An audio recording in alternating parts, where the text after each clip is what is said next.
వ్యక్తమై ఉంటుందని ఆశపడుతున్నారు వాళ్ళు. నేను మనవి చేస్తున్నా. 2014లో తెలంగాణలో కేసీఆర్ వచ్చాడు.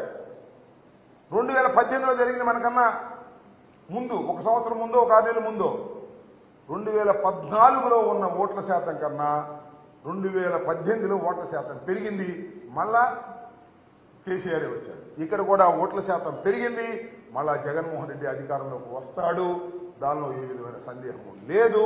ప్రజలు ఉదయాన్నే లేచి వచ్చి జగన్మోహన్ రెడ్డి గారి గుర్తు ఫ్యాన్కు వేసి తృప్తిగా ఇంటికి వెళ్లాలనేటువంటి ఉద్దేశంతో వచ్చి గంటల తరబడి సైతం లైన్లో నిలబడ్డారనే విషయాన్ని దయచేసి మర్చిపోవద్దని మనవి చేస్తున్నా. జగన్మోహన్ రెడ్డి గారే మళ్ళా ముఖ్యమంత్రిగా కాబోతున్నారు. 9వ తారీఖున ఇంతకుముందు బొత్స సత్యనారాయణ గారు ప్రకటించినట్టుగానే విశాఖపట్నంలో ప్రమాణ స్వీకారం చేయబోతున్నారు.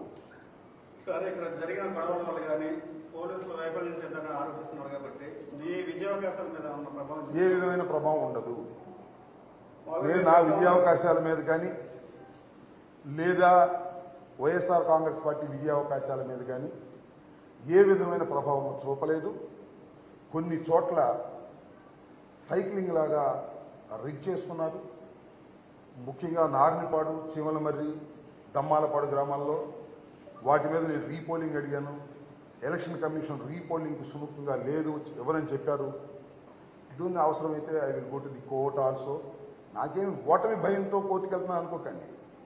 అసలు ఇలా రిగ్గింగ్ జరిగినప్పుడు ఇంత అడ్వాన్స్డ్ సొసైటీలో 2-3 కూర్చుని వారి గుర్తు మీద నొక్కునే పరిస్థితి వచ్చినప్పుడు why you are not open the camps ఏవైతే ఉన్నాయో, మన దాన్ని ఏమంటారు, ఎఫ్ క్యాంప్స్, అవి ఓపెన్ చేస్తే కదా అర్థమయ్యేది. ఎందుకు ఓపెన్ చేయరు అనేది నా పాయింట్. ఒకసారి ఓపెన్ చేసి ఎవరైతే దొంగ ఓట్లు వేసుకున్నారో వాళ్ళని రీపోల్ చేసి మనం శిక్షించామనుకోండి, ఇలాంటి వాటికి పరిసమాప్తం అవుతుంది.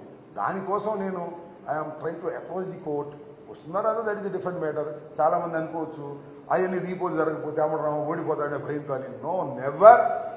అత్యధికమైన మెజార్టీతో నేను మళ్ళా చెప్తున్నా, పోయినసారి కన్నా ఒక్క ఓటైనా ఎక్కువ వస్తేనే అది నా నైతిక విజయం, లేకపోతే నా నైతికంగా విజయం కానట్టు లెక్క అని కూడా మరొకసారి ఐఎమ్ రీటరేటింగ్. మీరు అనుకుంటున్నారు ప్రజలు ఎంత అద్భుతంగా ఉన్నారో. నా మనసుకు తెలుసు, నా కళ్ళకు తెలుసు. ప్రతి ఊరు తిరిగాను, ప్రతి చోటకి వెళ్ళాను. ప్రజలు అద్భుతంగా జగన్మోహన్ రెడ్డి గారికి ఓటు వేయాలని అనుకుంటున్నారు. అందువల్ల నాకు ఓటు వేశారు. నేను అద్భుతమైన మెజార్టీతో గెలుపొందుతాయని కూడా మనవి చేస్తున్నాను. సార్, ఈ మధ్య ప్రచారం జరుగుతుంది, రెడ్డి సామాజిక వర్గం మీకు సపోర్ట్ చేయలేదన్న. ఇవన్నీ ఆ సామాజిక వర్గం, ఈ సామాజిక వర్గం, I don't comment all these things. అన్ని సామాజిక వర్గాలు జగన్మోహన్ రెడ్డి గారి వైపే ఉన్నాయి. 1-2 సామాజిక వర్గాలు కొద్దిగా తక్కువగా ఉన్నాయి, అంతే తేడా.